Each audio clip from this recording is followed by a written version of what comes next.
Hello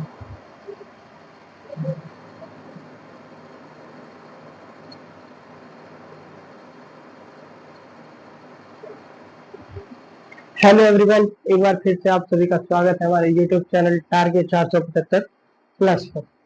दोस्तों, आज हम लोग फिर से आपके साथ जुड़ रहे हैं क्लास के लिए, और जो क्लास होने वाला है वो है केमिस्ट्री का और बहुत ही शानदार चैप्टर चल रहा है जिसका नाम है केमिकल रिएक्शन एंड इक्वेशन।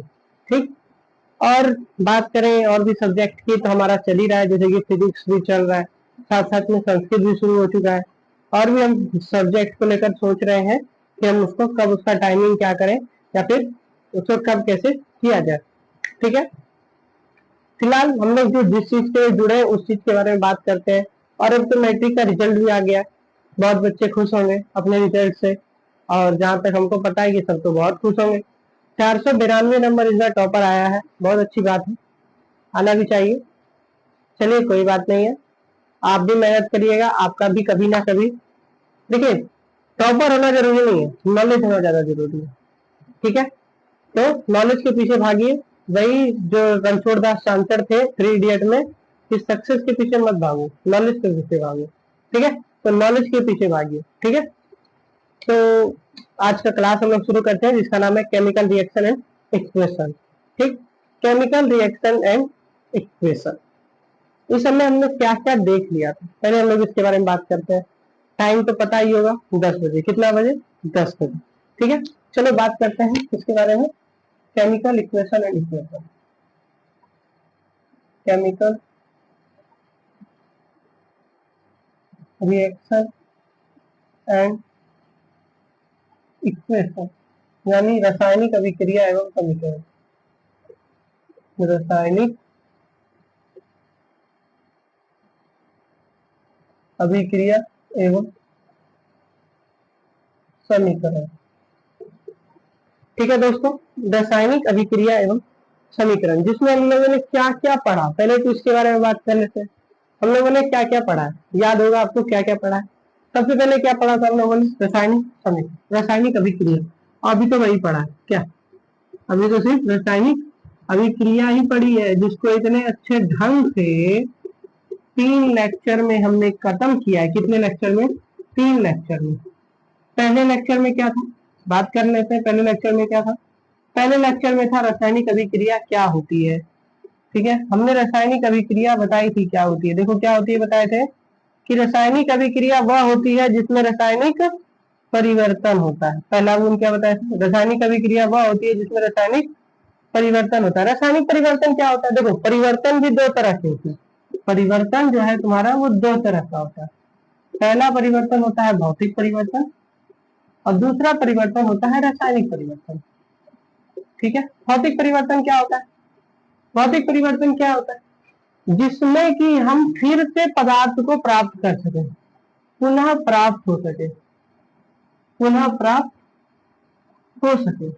लेकिन ये जिसे हम पुनः प्राप्त नहीं कर सकते, या फिर पुनः प्राप्त नहीं कर सकते, या नहीं समझ रहे हैं तो सिंपल समझिए कि जिस जिस चीज से रासायनिक अभिक्रिया परिवर्तन होगा, जो उसका घटक है, जो उसका इंपॉर्टेंट घटक है, जो छोटा छोटा घटक होने से ना कोई चीज का निर्माण होता है, तो जो घटक है वो घटक अगर वापस प्राप्त हो जा रहा है तो वो भौतिक परिवर्तन है, और अगर वो घटक प्राप्त नहीं हो रहा है तो वो रासायनिक परिवर्तन है।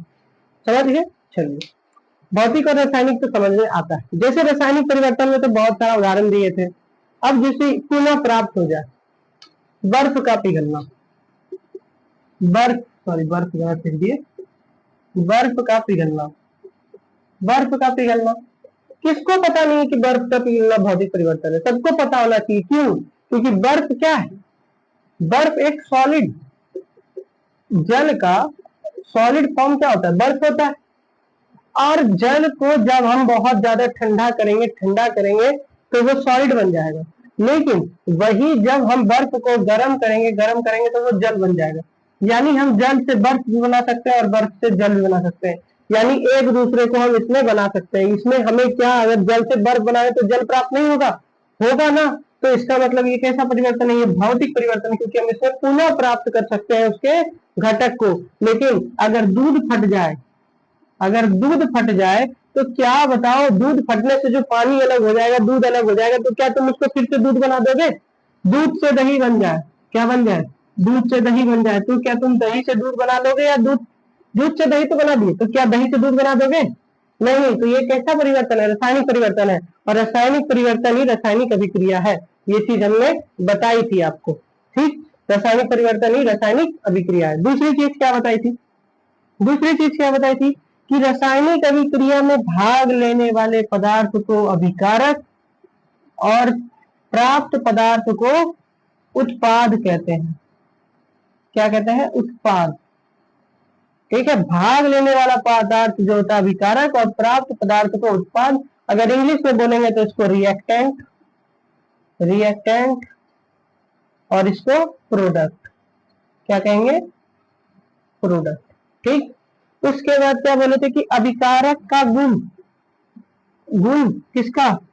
अभिकारक का, अभिकारक का क्या होता है? अलग होता है। किसके गुण से? उत्पाद के गुण से, गुण से। किसके? उत्पाद के गुण से एकदम अलग होगा। किसका गुण? अभिकारक का गुण। बताए थे, याद करना, बताए थे, ठीक है। अभिकारक का गुण उत्पाद के गुण से अलग होता है। और क्या बोले थे? और बोले थे कि जो रासायनिक अभिक्रिया में जो पदार्थ भाग लेगा वही पदार्थ हमको इधर भी पदार्थ प्राप्त होगा, कोई दूसरा पदार्थ हमें प्राप्त नहीं हो सकता, ठीक। कितना हो गया? 1 2 3 4। और कोई था? और कोई था? क्या था? क्या था? सोचो, और कोई था क्या? और कुछ था क्या? और कुछ होगा? देखो, सबसे पहला क्या था कि रासायनिक अभिक्रिया ही रासायनिक परिवर्तन होती है। दूसरा क्या था कि भाग लेने वाला पदार्थ अभिकारक और प्राप्त पदार्थ उत्पाद होता है। रासायनिक अभिक्रिया में अभिकारक का गुण पदार्थ, प्राप्त पदार्थ या उत्पाद के गुण से बिल्कुल भिन्न होता है। उसके बाद की रासायनिक अभिक्रिया में जो पदार्थ भाग लेता है उत्पाद के रूप में वही पदार्थ प्राप्त होता है, कोई दूसरा पदार्थ प्राप्त नहीं होता है। यानी कि कहने का मतलब है पदार्थ नहीं, तत्व, तत्व, एलिमेंट, ठीक है। एलिमेंट, पदार्थ कहने का मतलब है मेरा एलिमेंट, कि जो एलिमेंट हम उसमें लगाएंगे वही एलिमेंट क्या होगा? हमें प्राप्त होगा। नहीं, पदार्थ का मतलब आप क्या समझ लेंगे कि CaO लगाए, कहीं CO भाग में लगा रहे, इधर भी CO प्राप्त हो गया। नहीं, हम ये नहीं कह रहे हैं। हम कह रहे हैं कि अगर इधर कैल्शियम भाग ले रहा है तो हमारे पास उत्पाद में भी कैल्शियम आएगा। कैल्शियम का जगह कोई नहीं ले लेगा, ठीक है। सिर्फ कैल्शियम का जगह बदल सकता है, कैल्शियम के जगह पे कोई और एलिमेंट नहीं आ सकता। ये हमने बताया था किसमें? रासायनिक अभिक्रिया में। उसके बाद क्या बताया कि हमारे दैनिक जीवन में भी बहुत सारी रासायनिक अभिक्रियाएं होती हैं जिन्हें कि रासायनिक परिवर्तन भी कहा जाता है। जैसे दूध से दही का बनना, दूध का फट जाना, और भी बहुत सारे कुछ है, ठीक है। जैसे पाचन की क्रिया, श्वसन की क्रिया, ये सभी क्या है? रासायनिक परिवर्तन। उसके बाद हमने देखा था कि हम कैसे बताएंगे कि कहीं से रासायनिक अभिक्रिया हुई है। तो उसके लिए हमने इसकी विशेषताओं का अध्ययन किया था। किसका अध्ययन किया था? रासायनिक अभिक्रिया की विशेषताओं का अध्ययन किया था, विशेषताएं का अध्ययन किया, जिसमें सबसे पहला था आपका किसमें परिवर्तन? सबसे पहला था गैस का निकलना, इवोल्यूशन ऑफ गैस, गैस का निकलना। दूसरा क्या था मेरे भाई? गैस के निकलने के बाद दूसरा क्या था? तीसरा भी क्या था? और चौथा भी क्या था? पांचवा भी क्या था? बताइएगा जरूर, ठीक है। दूसरा था अवक्षेप का बनना, अवक्षेप का बनना। तीसरा क्या था? रंग में परिवर्तन। और चौथा क्या था? अवक्षेप में परिवर्तन। चौथा था अवक्षेप में परिवर्तन। और पांचवा क्या था? सॉरी, अवक्षेप में, सॉरी सॉरी सॉरी, तापमान में परिवर्तन। थोड़ा कंफ्यूज हो गया। क्या था? तापमान में परिवर्तन। और पांचवा क्या था? अवस्था में परिवर्तन, अवस्था में परिवर्तन। और बहुत सारे रिएक्शन ऐसे भी देखे थे जो 2 तरह की विशेषताओं को भी फॉलो कर सकते थे, जो 3 तरह की विशेषताओं को फॉलो कर सकते थे, या अकेले भी फॉलो करते थे। जैसे अगर हम इस दोनों की बात करें, इस दोनों की अगर हम बात करें तो हमने एक देखा था कॉमन, जब जिंक की अभिक्रिया सल्फ्यूरिक एसिड से होती है तो ZnSO4 और H2 गैस बनता है। इसमें तापमान में वृद्धि होती है। इसका मतलब यहाँ तापमान क्या हुआ होगा? पैदा हुआ होगा। अब पैदा हुआ होगा तो ये कैसी अभिक्रिया हो जाएगी? उष्माक्षेपी अभिक्रिया हो जाएगी। कैसी अभिक्रिया हो जाएगी? उष्माक्षेपी अभिक्रिया हो जाएगी। और गैस का निकलना तो इससे निकला ही है, तापमान भी बढ़ा है, ठीक, अब इस दोनों की बात करते हैं। इस दोनों में एक कॉमन एग्जांपल क्या था, वो ये था कि जब पोटेशियम, एक तो था पोटेशियम P2 वहां बना था, पोटेशियम आयोडाइड की अभिक्रिया जब लेड नाइट्रेट से की जाती है, लेड नाइट्रेट से की जाती है, तो मेरे पास लेड आयोडाइड जैसा एक अवक्षेप प्राप्त होता है जो पीले रंग का विलयन तैयार करता है। ये एक एक प्रकार का अवक्षेप का भी उदाहरण हो गया और रंग में परिवर्तन भी हो गया। और ये रंगहीन से कैसा रंग में होता है, पीला रंग में, तो रंग में भी परिवर्तन हो गया। इससे हम लोग विशेषताएं पढ़ लिए थे। फिर अवस्था में परिवर्तन, अवस्था में परिवर्तन में क्या देखे थे कि मोमबत्ती का जो होता है वो तीनों प्रकार की होती है। पहले मोम सॉलिड होता है, फिर वो द्रव बनता है और गैस के रूप में भी बाहर निकलता है। ये हमने अवस्था के परिवर्तन में देखा था और हम लोगों ने लेक्चर नंबर 3 तक ये सब देखा था। अब बात होगी लेक्चर नंबर 4 की। लेक्चर नंबर 4 से पहले हम बताना चाहेंगे, आपने रासायनिक अभिक्रिया देख ली, ठीक है। अगर ये रासायनिक अभिक्रिया जो हमने लिखी है Zn plus H2SO4 plus arrow दिया है, फिर उसके बाद लिखा है ZnSO4 प्लस H2, ये रासायनिक अभिक्रिया है या रासायनिक समीकरण, ये रासायनिक अभिक्रिया है या रासायनिक समीकरण है, ये सवाल मेरा आपसे। और आपके मन में जवाब जरूर आया होगा कि ये एक रासायनिक समीकरण है, बहुत के मन में आया होगा रासायनिक अभिक्रिया है, लेकिन नहीं मेरे भाई, ये एक रासायनिक अभिक्रिया नहीं है, ये एक रासायनिक समीकरण है। रासायनिक अभिक्रिया क्या हुआ, जो हमने आपको बताया कि जिंक की अभिक्रिया जब सल्फ्यूरिक एसिड से की जाती है तो जिंक सल्फेट और हाइड्रोजन गैस बाहर निकलता है जिसमें तापमान भी उत्पन्न होता है। ये क्या कहना हुआ, ये कहना हुआ हमारा रासायनिक अभिक्रिया। ये क्या कहा, रासायनिक अभिक्रिया। और रासायनिक अभिक्रिया कुछ ऐसी होती, ठीक। लेकिन ये क्या, ये क्या, ये रासायनिक अभिक्रिया को दर्शाने का तरीका क्या है, रासायनिक अभिक्रिया को दर्शाने का तरीका। अब बात उठा कि भैया रासायनिक समीकरण तो समझ आ गया, लेकिन रासायनिक समीकरण को दर्शाया कैसे जाए, दर्शाया, दर्शाया, निरूपित कैसे किया जाए, निरूपित कैसे किया जाए, क्या कैसे किया जाए, निरूपित कैसे किया जाए, ठीक है, क्या कैसे किया जाए, निरूपित कैसे किया जाए। तो अब रासायनिक अभिक्रिया को निरूपित करने का हम बात समझते हैं। रासायनिक अभिक्रिया को हम दो तरीका से निरूपित कर सकते हैं। कितने तरीका से, दो तरीका से। चलो हम देखते हैं रासायनिक अभिक्रिया को हम कितने तरीका से निरूपित कर सकते हैं, दो तरीका से। अगर कहीं भी आपको दिक्कत लगे हमारे पढ़ाने में, या आपको कहीं लग रहा हो कि हम फोल्ट कर रहे हैं, या कोई चीज छूटा हो, या कोई चीज हम गलत लिख दिए हो, तो आप हमको कमेंट सेक्शन में बता सकते हैं, ठीक है, ठीक है, कोई दिक्कत नहीं है आपको हमारे कमेंट करने में। आप आराम से कमेंट करिए और हमको बताइए कि हम कहाँ पे आपको गलत पढ़ाए हैं, या फिर अगर आपको कहीं डाउट आ रहा है तो वो भी आप उसे पूछ सकते हैं आराम से, ठीक है। बहुत ही आराम से चल रहे हैं, कोई ऐसा नहीं है कि हम बहुत लंबा वीडियो बना रहे हैं या फिर बहुत लंबा चौड़ा आपको ज्ञान दे रहे हैं, नहीं। हम सिर्फ क्या बता रहे हैं आपको, एक सिंपल सा रासायनिक अभिक्रिया को निरूपित करने का तरीका। अब रासायनिक अभिक्रिया को हम दो तरीका से निरूपित कर, निरूपित करने का तरीका, ठीक है। सबसे पहला तरीका होता है शब्द समीकरण। क्या, शब्द समीकरण। और दूसरा होता है कौन सा, रासायनिक समीकरण, रासायनिक समीकरण, ठीक। हम पहले एक अभिक्रिया लिख रहे हैं, हम क्या कर रहे हैं, एक अभिक्रिया लिख रहे हैं।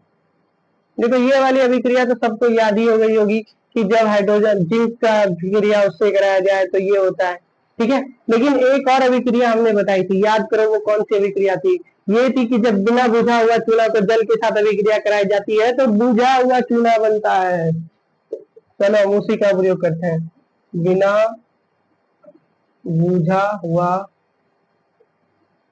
चूना को जब जल के साथ अभिक्रिया कराई जाती है तो बुझा हुआ चूना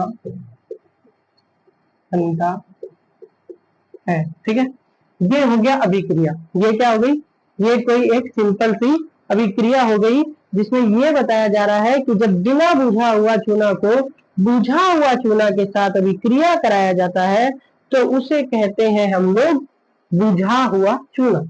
अब देखो बात हुआ इस अभिक्रिया को दर्शाना है तो सबसे पहले हम लोग शब्द समीकरण लिखते हैं। शब्द समीकरण लिखने का क्या मतलब हो गया कि हम बुझा हुआ चूना लिए, क्या लिए, बिना बुझा हुआ चूना, बिना बुझा हुआ चूना। ठीक, उसको हम अभिक्रिया करा रहे हैं किसके साथ, जल के साथ। तो क्या बन रहा है, बुझा हुआ चूना, बुझा हुआ चूना। ठीक, समझ गए। अब एक चीज देखो, जब भी एक से ज्यादा अभिकारक हो तो दोनों के बीच में प्लस का चिन्ह का यूज करेंगे, और जब भी दो से ज्यादा वो उत्पाद हो या प्रतिफल हो तब भी हम प्लस के चिन्ह का उपयोग करेंगे। याद रखना, रासायनिक कोई भी समीकरण ले लीजिए, उसके बाईं ओर, ये बाईं ओर है ना, बाईं ओर कहने का मतलब हो गया तीर, ये जो तीर का चिन्ह है जो कि किधर से किधर दिखा रहा है, बाईं से दाईं ओर की तरफ, तो इसके इस तरफ जो बाईं ओर है इधर वाले भाग को अभिकारक कहते हैं। इधर वाले भाग को क्या कहते हैं, अभिकारक, और इधर वाले भाग को कहते हैं प्रतिफल या उत्पाद। ठीक, तो अभिकारक अगर दो से ज्यादा होगा तो प्लस का चिन्ह, और एक से ज्यादा होगा तो प्लस का चिन्ह, और प्रतिफल भी अगर एक से ज्यादा होगा तो प्लस का चिन्ह। और एक चीज क्या कि जब भी आप समीकरण लिखेंगे तो अभिकारक और प्रतिफल के बीच में जहां से आप अभिकारक को लिखना शुरू करने वाले हैं उससे पहले इस तरह का तीर चिन्ह को दिखाएंगे। ठीक है, ये समीकरण लिखने का तरीका, चाहे आप शब्द समीकरण लिखिए या फिर रासायनिक समीकरण लिखिए। अब सवाल उठा रासायनिक समीकरण क्या है। देखो शब्द समीकरण से ये तो समझ में आ गया होगा कि अभिक्रिया में भाग लेने वाले पदार्थों को यदि उसके नाम के साथ लिख दिया जाए, यानी कि शब्दों के रूप में लिख दिया जाए, तो वैसे समीकरण को शब्द समीकरण कहा जाता है।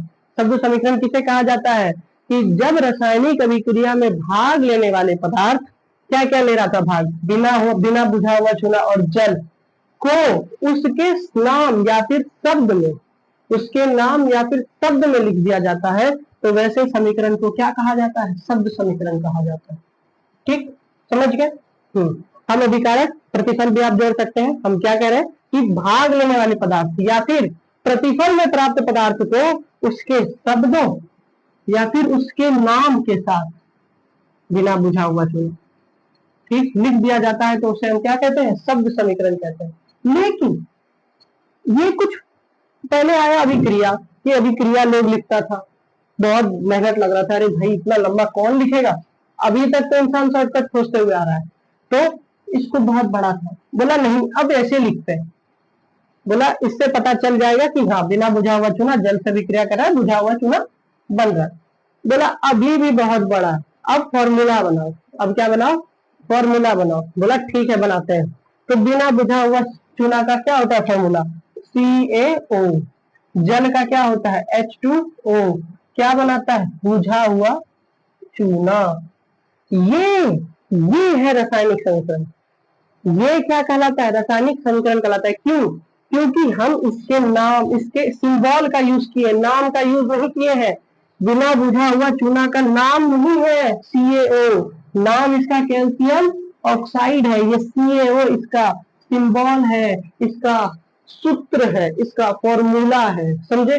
अब देखो जैसे कि हम कर देते H2, हाइड्रोजन ऑक्सीजन, ये क्या है, ये सिंबल है, ये हाइड्रोजन का सिंबल है, ये ऑक्सीजन का सिंबल है। लेकिन CaO और HO2 ये तो फॉर्मूला है, ये तो जल का फॉर्मूला है और ये कैल्शियम ऑक्साइड का फॉर्मूला है कि नहीं। और यहाँ पे देखो CaOH का होल 2, इसको हम कैल्शियम हाइड्रोक्साइड रासायनिक में कहेंगे, मतलब केमिस्ट्री में इसको हम क्या कहेंगे, कैल्शियम हाइड्रोक्साइड। लेकिन जब व्यापारिक नाम लिया जाएगा इसका तो क्या कहा जाएगा, बुझा हुआ चूना। समझ आया। हम कहना क्या चाह रहे हैं कि जब रासायनिक समीकरण को उसके सूत्र या फिर सिंबल यानी प्रतीकों के द्वारा दर्शाया जाता है तो उसे हम रासायनिक समीकरण, लेकिन जब उसी अभिक्रिया को शब्दों के द्वारा दर्शाया जाए तो उसे शब्द समीकरण कहते हैं। बात खत्म, बहुत सिंपल सी बात।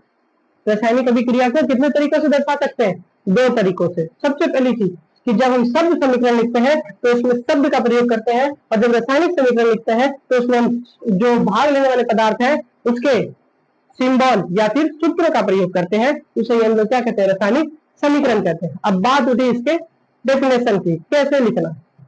3 बार तो हम बोल चुके हैं, 3 बार तो हम बोल चुके हैं, लेकिन फिर भी हम लिखेंगे और इसी इक्वेशन के साथ। ठीक है, अब यहाँ पे देखो H2 और O2, ये क्या बनाएगा, H2O। ठीक है, ये आ गया इसका फॉर्मूला, ये जल का फॉर्मूला है कि नहीं। हाँ चलो, अब एक बार हम क्या कर देते हैं, अच्छा से मतलब इसके दोनों का वो लिख देते हैं परिभाषा। किसी भी समीकरण को कितने तरीकों से किसी भी अभिक्रिया को कितने तरीकों से दर्शाया जा सकता है, तो 2 तरीकों से। पहला क्या है, पहला क्या है, शब्द समीकरण। पहला क्या है, शब्द समीकरण। पहला क्या है, शब्द समीकरण। शब्द समीकरण, शब्द समीकरण किसे कहते हैं, जब किसी रासायनिक अभिक्रिया को, जब किसी रासायनिक अभिक्रिया को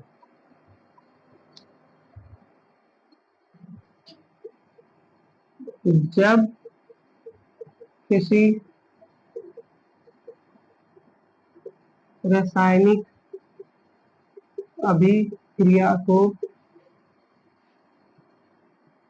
नहीं, जब किसी रासायनिक अभिक्रिया में भाग लेने वाले पदार्थ में भाग लेने वाले पदार्थ तथा भाग लेने वाले पदार्थ तथा उत्पाद में प्राप्त पदार्थ को उनके नाम या शब्दों से निरूपित किया जाता है, या शब्दों में लिखा जाता है। नाम से निरूपित या शब्दों से निरूपित किया जाता है, तो वैसे समीकरण को शब्द समीकरण कहते हैं। कैसा कहते हैं, शब्द समीकरण कहते हैं, शब्द समीकरण कहते हैं। ठीक है, अगर इसका उदाहरण एग्जाम्पल की बात करें, एग्जाम्पल क्या था, अभी क्या लिए थे, बिना बुझा हुआ चूना। बिना बुझा हुआ चूना जब जल के साथ रिएक्ट करता है तो बुझा हुआ चूना बनाता है, बुझा हुआ चूना बनाता है। यही ना बताए थे कि जब बिना बुझा हुआ चूना पानी के साथ अभिक्रिया कराई जाती है तो बुझा हुआ चूना बनाता है। ठीक, ये हो गया आपका शब्द समीकरण। और दूसरा होता है रासायनिक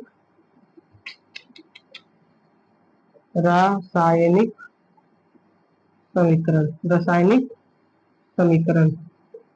रासायनिक समीकरण क्या होता है, इसका डेफिनेशन कि जब किसी रासायनिक अभिक्रिया में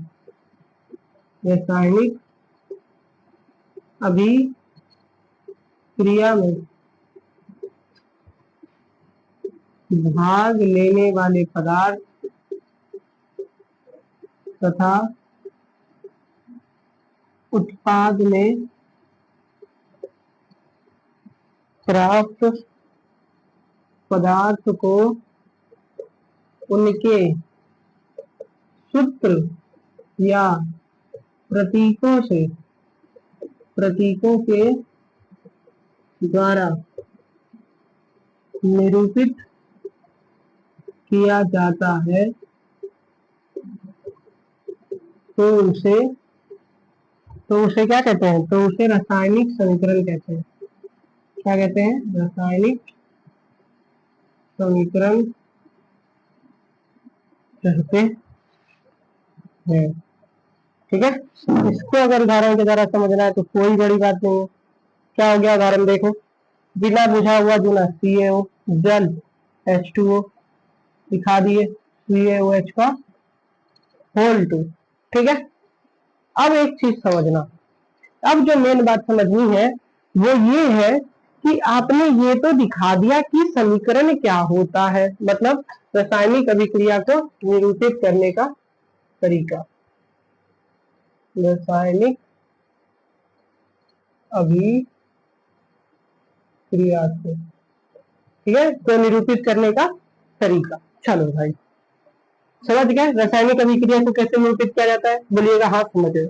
लेकिन एक बात बताओ, हम लोगों ने सबने सीखा है कि रासायनिक अभिक्रिया को संतुलित किया जाता है, किया जाता है कि नहीं?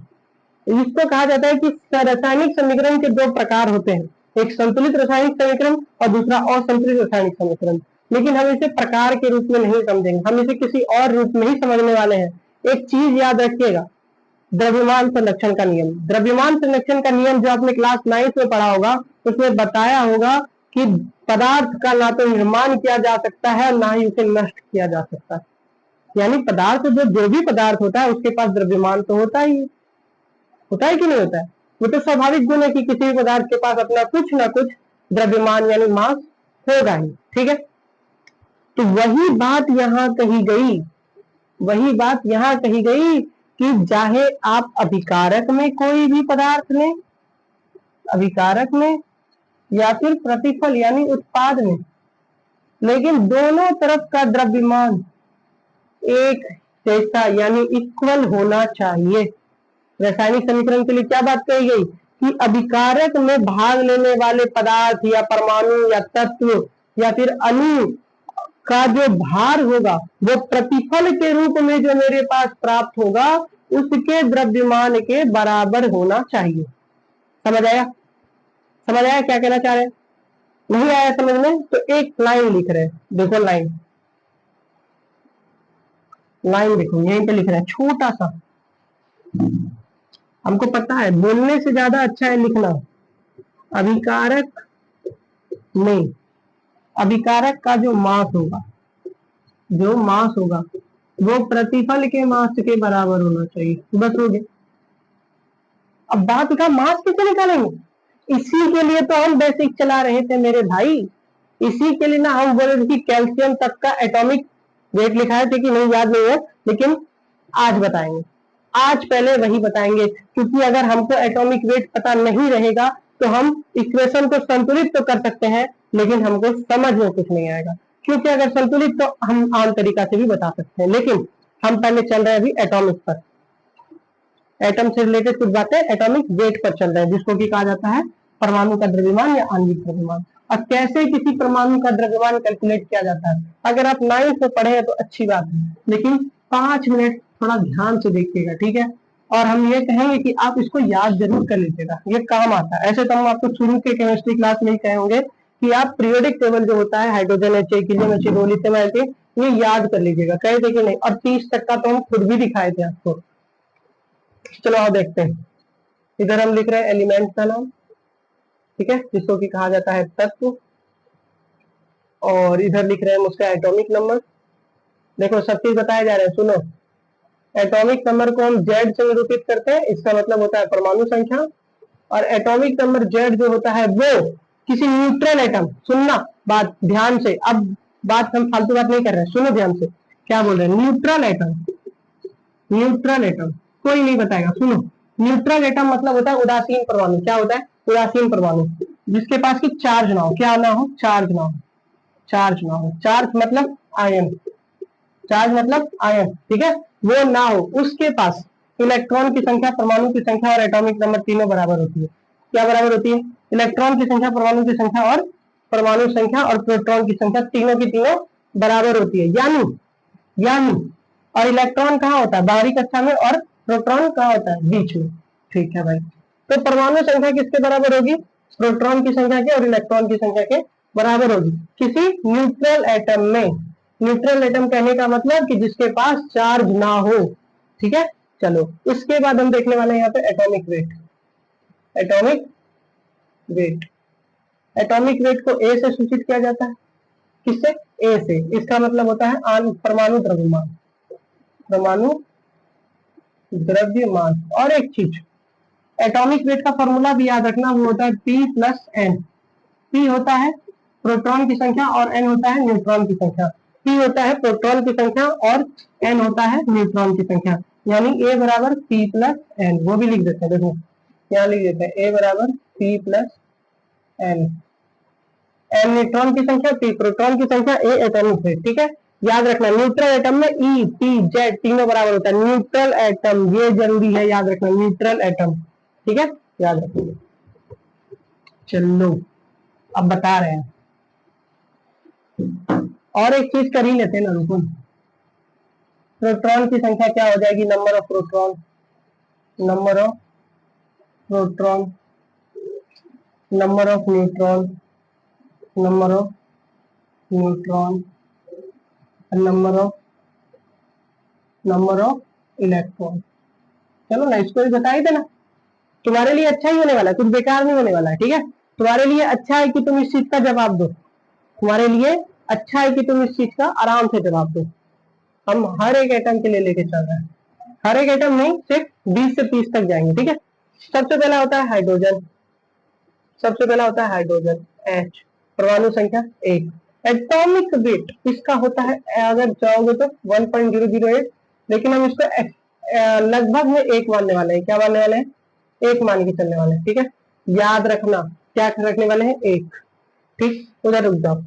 फिर उसके बाद होता है हीलियम, हीलियम होता है He। फिर होता है लिथियम, लिथियम होता है Li। हिंदी में लिख रहे हैं, हिंदी कर लेना, हाइड्रोजन, हीलियम, लिथियम, ठीक है। Beryllium, beryllium, B, boron, boron, carbon. थोड़ी आदत डालो पढ़ने की, ठीक है, थोड़ी आदत डालो, इसीलिए हम हिंदी इंग्लिश लिख रहे हैं ताकि तुम हिंदी में करो, ठीक है। कार्बन, अब तुमको एहसास होना चाहिए, तुमको क्या होना चाहिए, एहसास होना चाहिए कि हाँ हम पढ़ने बैठे, तो उसके लिए सब चीज अगर किया हुआ मिल जाएगा तो तुमको एहसास नहीं होगा। क्या होता है, कार्बन। उसके बाद कार्बन हो गया, nitrogen, nitrogen, N, oxygen, O, fluorine, F, neon, Ne, sodium, Na, magnesium, magnesium, Mg, magnesium, Mg। उसके बाद एल्यूमिनियम, एल्यूमिनियम, Al। उसके बाद होता है silicon, silicon, Si, Si, N है। फिर phosphorus, phosphorus, P, phosphorus, P, phosphorus का स्पेलिंग होता है PHOSPHRORUS, सही है, फास्फोरस सही लिखा है, ठीक है। चलो अब पहले 15 तक का बात करते हैं, फिर अगला बार 15 ले लेंगे, ठीक है। Helium, hydrogen H1, helium He2, lithium He3, beryllium B4, ऐसे ही याद करना है, सुनो, ऐसे ही याद करना। Hydrogen H1, helium He2, lithium He3, beryllium B4, boron B5, carbon C6, nitrogen N7, oxygen O8, fluorine F9, neon Ne10, sodium Na11, magnesium Mg12, aluminium Al13, silicon Si14, phosphorus P15। हम ये क्यों पढ़ा रहे हैं, क्योंकि आप मास, कंजर्वेशन ऑफ मास को अच्छा से समझ सके। इसका एटॉमिक वेट बताना है, इसका बताना है, इसका बताना है, इसका बताना है, इसका बताना है, इसका। इससे पहले हम लोग कुछ करने वाले हैं, पूछो क्या, पूछो क्या। इससे पहले हम लिखेंगे प्रोटॉन की संख्या। बताओ, इसमें प्रोटॉन की संख्या 1, इलेक्ट्रॉन की संख्या 1, इसमें प्रोटॉन की संख्या 2। क्यों, क्योंकि Z बराबर P बराबर E। हम सारा का सारा न्यूट्रल एटम पे बात करते हैं, कोई आयन नहीं है, कोई चार्ज नहीं है इस पर, इसीलिए सबका जो इलेक्ट्रॉन की संख्या है, सॉरी जो परमाणु संख्या है, वही सबके पास प्रोटॉन की संख्या हो जाएगी और वही इलेक्ट्रॉन की संख्या हो जाएगी। 6, 7, 8, 9, 10, 11, 12, 13, 14, 15, ठीक है। अब पहले हम लोग बात करेंगे किसका, एटम के वेट का। किसका बात करेंगे, एटम के वेट का। अब आओ एटम के वेट का बात करते हैं। सबसे पहले एटम का वेट होता है यहाँ पे 4, इसका कितना होता है 4, इसका होता है 7। सारा का सारा AMU, अगर यूनिट लगाना चाहोगे तो AMU में है, ठीक है, इसमें है AMU। 9 में पढ़े होगे AMU क्या होता है, 9 में तुम लोग पढ़े होगे। और फिर इसके बाद होगा, इसका होगा, इसका होना चाहिए 9 या 11, 9 होता है भाई, तो 9 AMU। फिर 11 AMU, फिर इसका होता है 12 AMU, फिर इसका होता है 14 AMU, फिर इसका होता है 16 AMU। अब बोलोगे कि कैसे, तो भाई देखो बता देंगे कैसे, लेकिन ये याद करना होगा, ठीक है। हाइड्रोजन का होता है 1, हीलियम का होता है 4, हीलियम का होता है, लिथियम का होता है 7, बेरिलियम का होता है 9, बोरोन का होता है 11, कार्बन का होता है 12, नाइट्रोजन का होता है 14, ऑक्सीजन का होता है 16। अब आया फ्लोरीन। फ्लोरीन का होता है 19, फ्लोरीन का होता है 19, और उसके बाद नियॉन का होता है 20 AMG। देखो अधिकतर का तुमको देखने में मिल रहा होगा कि क्या है, 2 गुना, 2 का 4, 6 का 12, 7 का 14, 8 का 16। नहीं तो किसी किसी में 2 गुना से थोड़ा ज्यादा होगा। कहाँ तक में? 20 तक में, 20 तक में थोड़ा सा ज्यादा होगा। वरना देखो जैसे 3 दूनी 6 और 1 7, 4 दूनी 8, 1 9, 5 दूनी 10, 1 11, फिर यहाँ पे 9 दूनी 18 और 1 20, और यहाँ 10 दूनी 20। यानी कि 10 तक का तो याद रखना आसान है कि कहीं कहीं पक्का पक्की 2 गुना है उसके परमाणु संख्या से, और कहीं कहीं सिर्फ 1 ज्यादा है। ठीक है। अब आए सोडियम पे। सोडियम का होता है 23। सोडियम का क्या होता है? 23। सोडियम का क्या होता है? 23 AMG। अब मैग्नीशियम देखो 11 दूनी 22 और 1 23, इसका होता है 24, 12 दूनी 24 AMG, इसका होता है 27 AMG, 13 दूनी 36, 13 दूनी 26 और 1 27 AMU। अब सिलिकॉन, सिलिकॉन SI 14, इसका कितना होना चाहिए? इसका सिंपल है, 14 दूनी 28 AMG। अब कर दो 15 दूनी 30, 1 31 AMG। अगर एक चीज गौर करो कि एक दोगुना है, एक ज्यादा है। देखो ये दोगुना हो गया, ये एक ज्यादा हो गया, ठीक। ये दोगुना हो गया, ये एक ज्यादा, ये दोगुना हो गया, ये एक ज्यादा, ठीक। अब देखो जब ये हो गया तो न्यूट्रॉन की संख्या निकालना बहुत आसान है। एक मेरे भाई तुम बस इतना सा बताओ कि जब A बराबर P प्लस N तो N बराबर कितना? A minus P।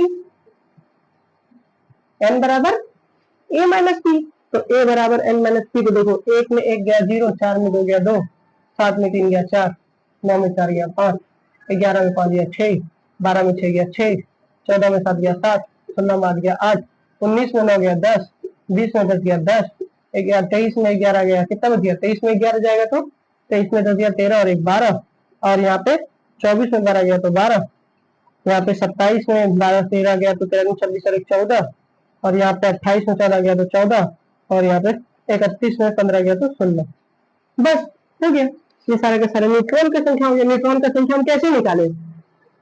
मेरे पास फॉर्मूला है द्रव्यमान का निकालने का, ए बराबर पी प्लस एन, तो एन बराबर हो गया ए माइनस पी। ठीक है, समझ गया? ये इस तरह से हम लोगों ने निकाल लिया। अब बचा हम मेरे पास सिर्फ इलेक्ट्रॉन का संख्या। इलेक्ट्रॉन का संख्या तो सबको पता है कि वो एटॉमिक वेट के बराबर होगा। देखो भाई एक चीज बता रहे हैं, चाहे फिजिक्स पढ़ो या केमिस्ट्री पढ़ो, तुमको इलेक्ट्रॉन पता होना चाहिए कि किसी एटम के पास कितना इलेक्ट्रॉन होता है। ठीक है, हीलियम के पास होगा 2, लिथियम के पास 3, बेरिलियम के साथ, बोरॉन के पास 5, गलत नहीं हुआ है ना? नहीं। कार्बन के पास 6, नाइट्रोजन के साथ 7, ऑक्सीजन के पास 8, नियॉन के पास सॉरी क्लोरीन के पास 9, नियॉन के पास 10, सोडियम के पास 11, मैग्नीशियम के पास 12, 13 एल्युमिनियम के पास, 14 सिलिकॉन के पास और 15 फास्फोरस के पास। ये तो होगा ही होगा, ये तो होगा ही होगा। इस चीज को याद रखना, ठीक है। ये 15 तक का बता दिए, 15 तक हो गया। अब इसी चीज को अगर तुम 15 हो गया, ठीक है, 15 काफी है अभी फिलहाल के तुम्हारे पास, ठीक है, बाकी हम लोग कल कर लेंगे। वही तो हम इसके बारे में सोच रहे हैं कि इस चीज को एक अच्छा सा 9th का बेसिक उठा के हम आपके सामने आ जाए। 9th का बेसिक जो आपको 10th में यूज होने वाला है, जो आगे भी बहुत बार यूज होगा, आपका 11th में यूज होगा, 12th में यूज होगा।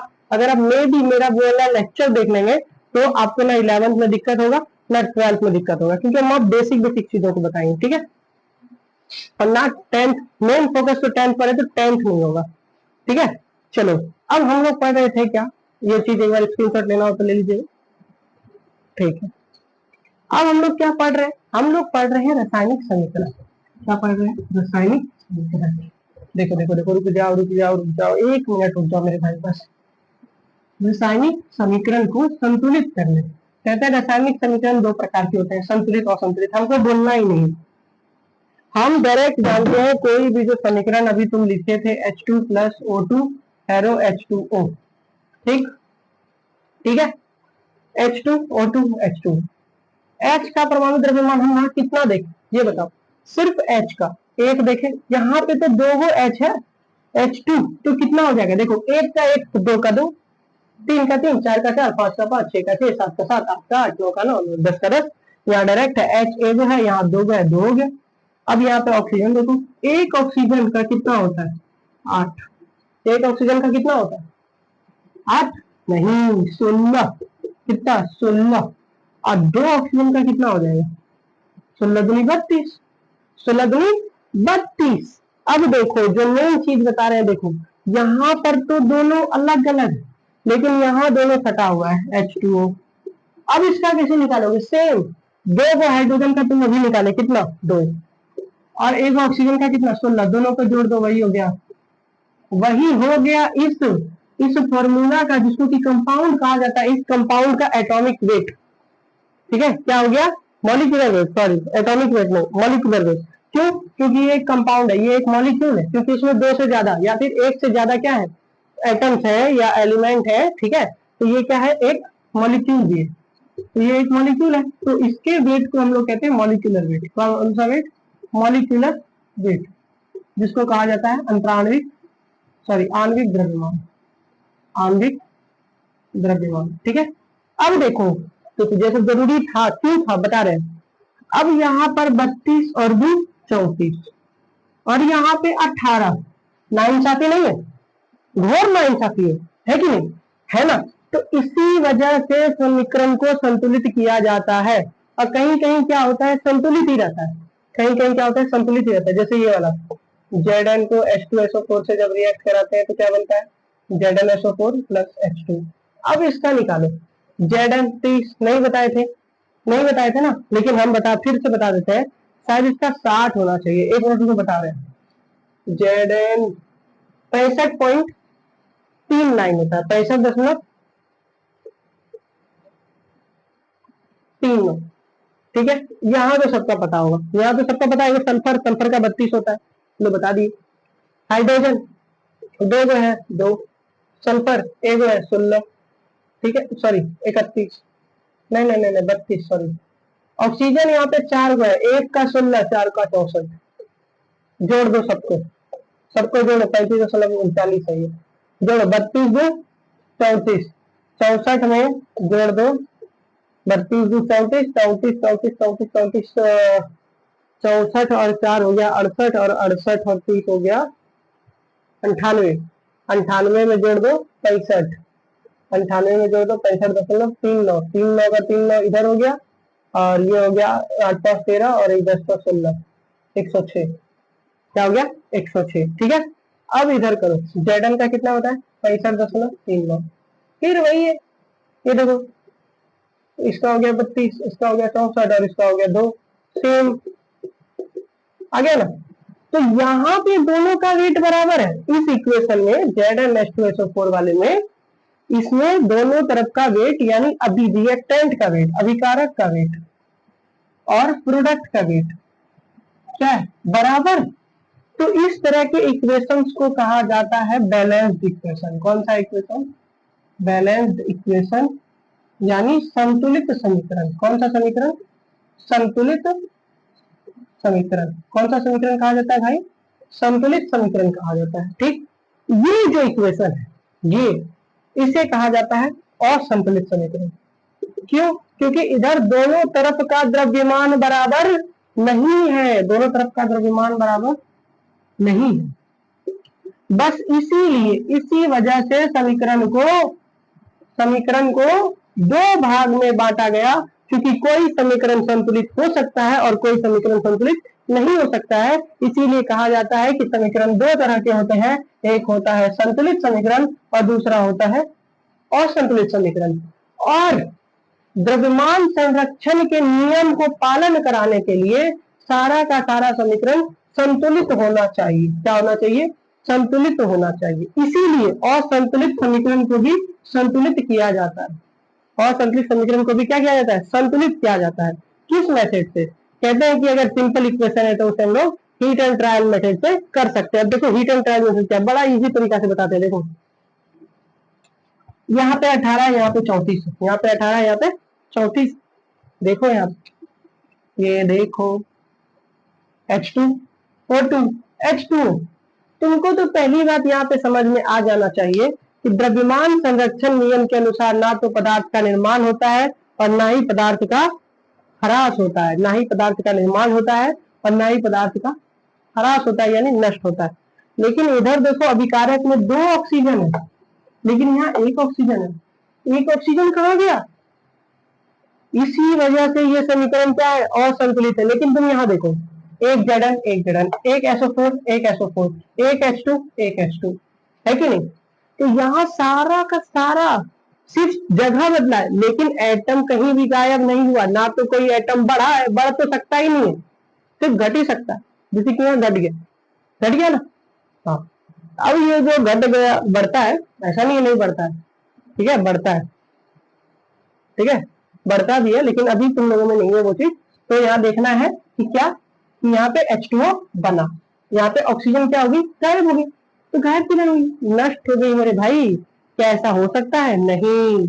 इसी चीज को सही करने के लिए द्रव्यमान के संरक्षण के नियम के अनुसार हर एक समीकरण को संतुलित बनाना पड़ता है, और संतुलित से। और किस मेथड का उपयोग करोगे भाई? हीट एंड ट्रायल मेथड कर लेते हैं। चलो हीट एंड ट्रायल मेथड का यूज करते हैं ना, क्या होगा देखते हैं।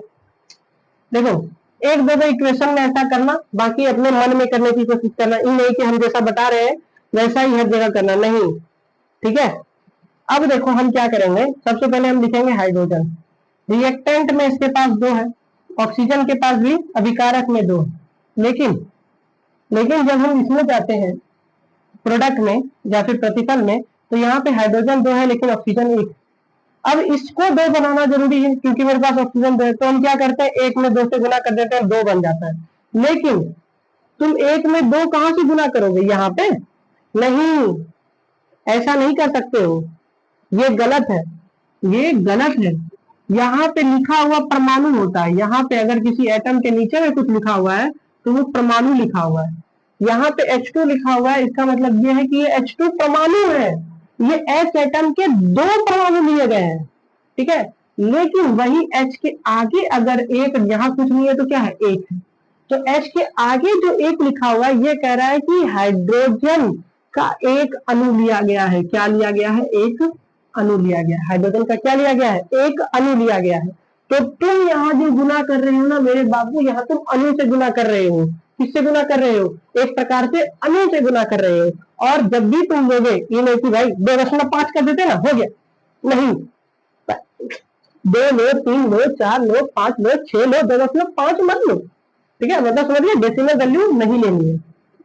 2 लिए, चलो 2 ले लिए। अब जब तुम 2 ले लिया तो ये 2 हो गया।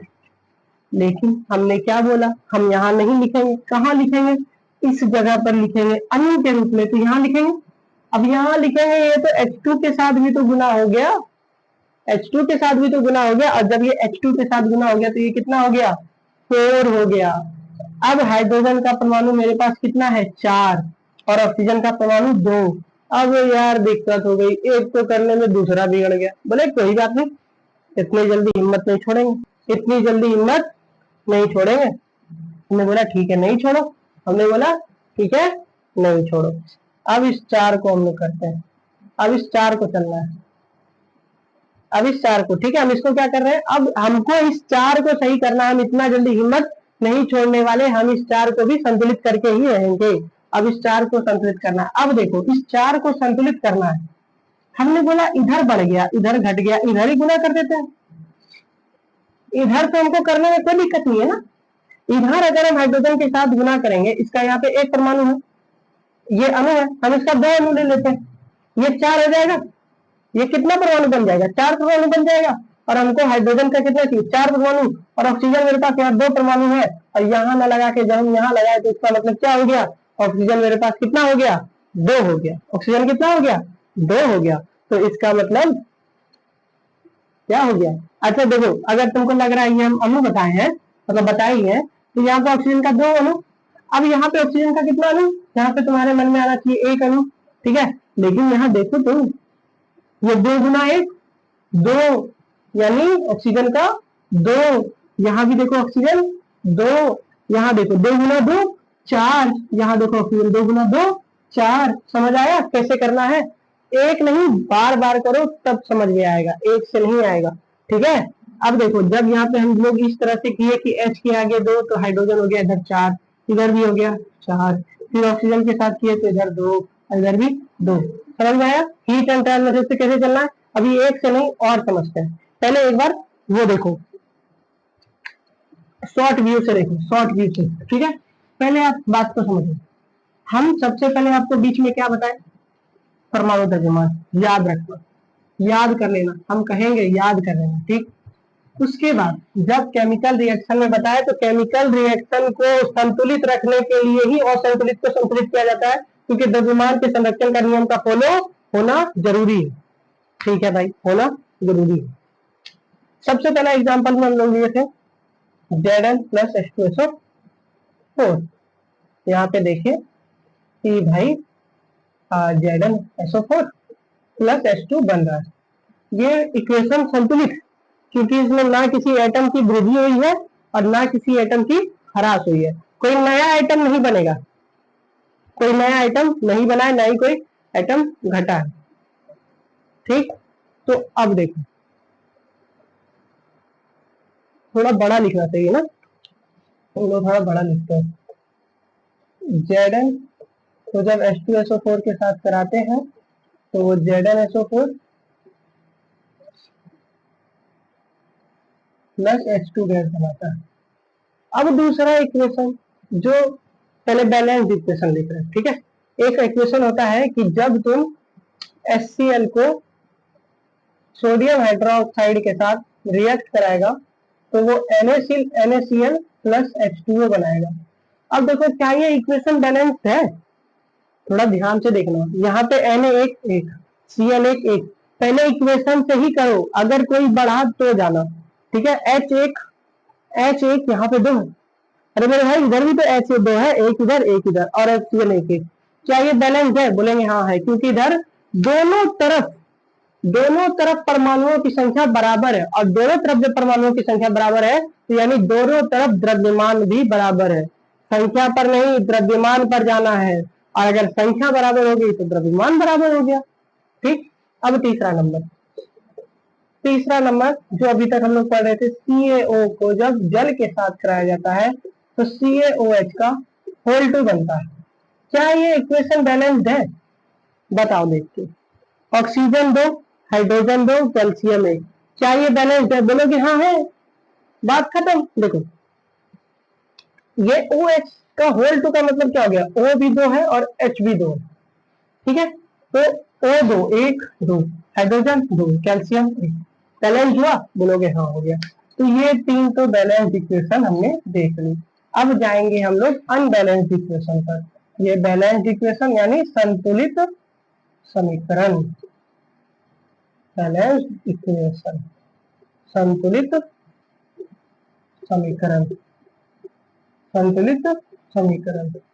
चलो आओ अब 4 नंबर देखो। 4 नंबर, सबसे पहले तो H2 को ही समझो, जो समझो पहले उसको करो। H2O2 एरो बना के H2O। यहाँ पे ऑक्सीजन एक घटा है, तो हम ऑक्सीजन को 2 पुराने के लिए 2 से गुना कर दिए कि ऑक्सीजन 2 पुर जाएगा। लेकिन यहाँ देखिए हाइड्रोजन 4 पुर गया, तो यहाँ 2 बैठा दिए, हाइड्रोजन भी 4 हो गया, यहाँ भी 4 हो गया, यहाँ ऑक्सीजन 2, यहाँ भी ऑक्सीजन 2। अब 5 नंबर, कोई इक्वेशन ऐसा सोचो जो अनबैलेंस्ड हो, ठीक है। हम आते हैं थोड़ा सा ये वाला, Ki प्लस PbNO3 का whole 2 arrow KNO3 plus PbI2। क्या ये इक्वेशन बैलेंस्ड है? तुम्हारे मन में आ नहीं रहा है, कहाँ ये इक्वेशन बैलेंस्ड है? ये तो बैलेंस्ड है ही नहीं। यहाँ पे I1 है, यहाँ पे I2 है, Pb तो चलो ठीक है, NO3 का 2 है, यहाँ पर 1 ही है, बड़ा गड़बड़ है। बोले कोई बात नहीं, ये देखो कितनी आसानी से होगा, ठीक है। लिखना नहीं है, माइंड में काम करो। यहाँ पे तुम पहले KNO3 के लिए भागो, NO3 के लिए भागो। NO3 है कितना 2, और यहाँ पे कितना 1। पहले हम 2 इसको करते, पहले गलत बनाते हैं, गलत ही तो सही बनाने सीखेंगे। हम भी नहीं जानते, हम भी डायरेक्ट मार रहे हैं, हम भी क्या कर रहे हैं, डायरेक्ट मार रहे हैं। यहाँ पे 2 है, यहाँ पे 2 मार दिए। अब देखे KNO3 तो 2 पुर गया, लेकिन मेरे पास पोटेशियम 2 पुर गया, तो पोटेशियम 2 पुर गया तो यहाँ मारे। तो यहाँ जब पोटेशियम 2 मारे, जब पोटेशियम 2 पूरा, तो हमने देखा मेरा तो बन गया। हाँ, कैसे बन गया देखो, के आई भी 2 हो गया, के आई भी मतलब पोटेशियम 2, यहाँ पे 2, आई 2 चाहिए था, आई भी 2 पुर गया, फिर पी भी 1 है, ये है NO3 2 को था, NO3 2 को पुर गया। अरे कैसे हो गया यार? मतलब देखो, हम गलती से बनाने सीख सकते हैं। किसे सीख सकते हैं? गलती से हम बनाने सीख सकते हैं। तो हमने शुरुआत में किया, बनाते रहिएगा, प्रैक्टिस करते रहिएगा तो आ ही जाएगा। ठीक है, जब तक ये लेसन चलेगा तब तक हम 1 2 3 4 कितना भी होगा वो आपको देते रहेंगे, चाहे वो संतुलित हो असंतुलित हो, आपको उसको बैलेंस करने सीखना होगा। ठीक है, प्रैक्टिस से ही आपको बैलेंस करने आएगा। ये सिर्फ मेरे पढ़ा देने से नहीं होगा कि हाँ आपको ऐसे करना है, नहीं, प्रैक्टिस करिएगा तो अपने आप आ जाएगा। चलो एक और देख लेते हैं, जब वो 3 देखे हैं तो ये भी 3 देखते हैं। समीकरण देख लेते हैं कोई।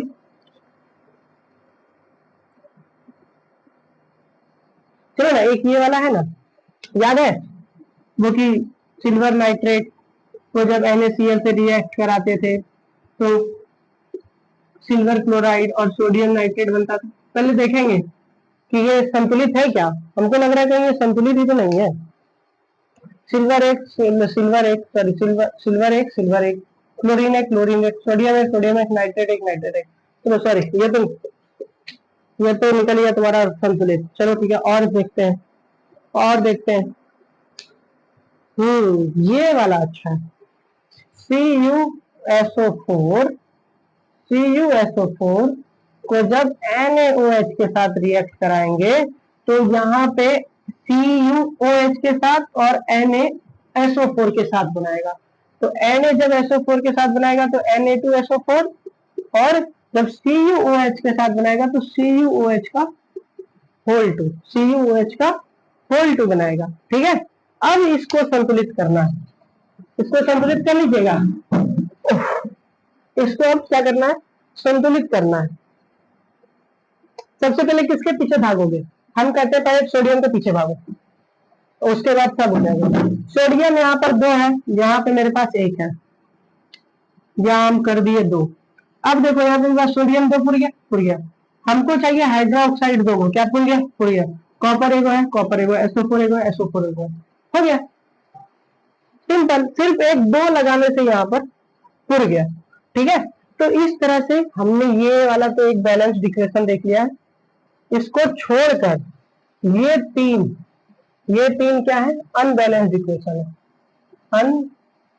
अनबैलेंस्ड इक्वेशन यानी असंतुलित समीकरण, असंतुलित समीकरण। ठीक है, क्या है? असंतुलित समीकरण। ठीक है, चलो अब देखते हैं 2 या 3 को हम तो 2 उसके लिए दे देते हैं, घर के लिए। ठीक है, असंतुलित ही होना चाहिए वो।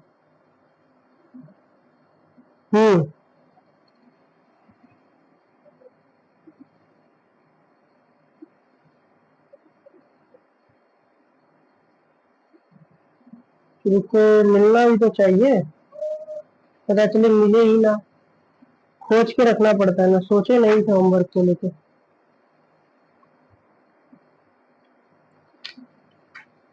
इसलिए कोई बात नहीं है, आज के लिए रहने देते हैं इतना ही।